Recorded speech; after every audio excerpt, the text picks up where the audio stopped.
Hello दोस्तों, स्वागत है आप सभी का हमारे YouTube channel shorthand hospital में। Please subscribe my channel and press the bell icon. Be ready for dictation 5 seconds. Start. महोदय, वह उस भारतवर्ष से कहीं अधिक बड़ा है जो कभी किसी भी ऐतिहासिक काल में या उसके पहले किसी एक छत्र शासन के अधीन रहा हो। आप जानते हैं कि भारतवर्ष इतना बड़ा देश है, पर संसार के और बड़े बड़े देशों की सैनिक शक्ति के सामने उसकी शक्ति बहुत कम है। इंग्लैंड, अमेरिका और रूस की सैनिक शक्ति के सामने हमारी शक्ति बहुत कम है। ऐसी स्थिति में हमारे सामने प्रश्न यह है कि क्या हम किसी के सामने झुक जाएं, किसी के साथ मिल जाएं, या अपने को तटस्थ और स्वतंत्र रखें। किसी के साथ मिल जाने का अर्थ यह हो सकता है कि हमें उसके प्रभाव या उसकी शक्ति का लाभ मिले, परंतु उसका परिणाम भयंकर हो सकता है। यदि उन पर कभी संकट आया तो हम पर भी आएगा।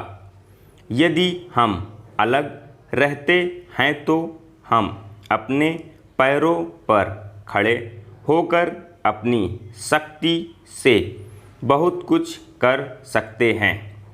हमारे प्रधानमंत्री ने इस नीति को अपनाया है, और यद्यपि आरंभ में हमारे देश में ही बहुत से लोगों ने इसको नहीं समझा था, पसंद नहीं किया, परंतु आज हम देख रहे हैं कि उसका परिणाम क्या हो रहा है।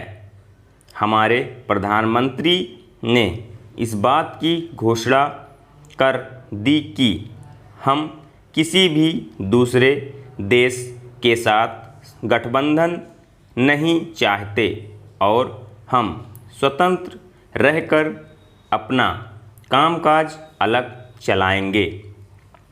हमारे बहुतेरे लोगों ने यह समझा कि यदि हम किसी बलशाली देश से मिलें तो और कुछ नहीं तो कम से कम आर्थिक सहायता तो मिलेगी।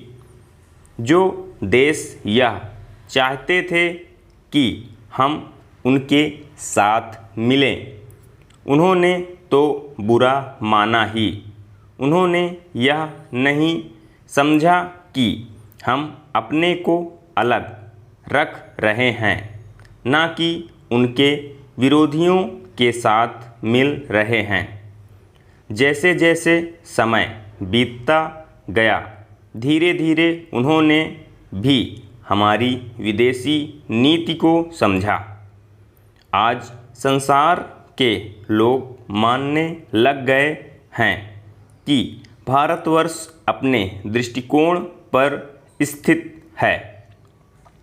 इतना ही नहीं, बल्कि एक नए देश को, जिसे स्वतंत्र हुए अभी 55 वर्ष ही हुए हैं, जो स्थान मिल सकता है, उससे कहीं ऊंचा स्थान हमको मिल गया है, और हमारा उत्तरदायित्व भी बढ़ गया है।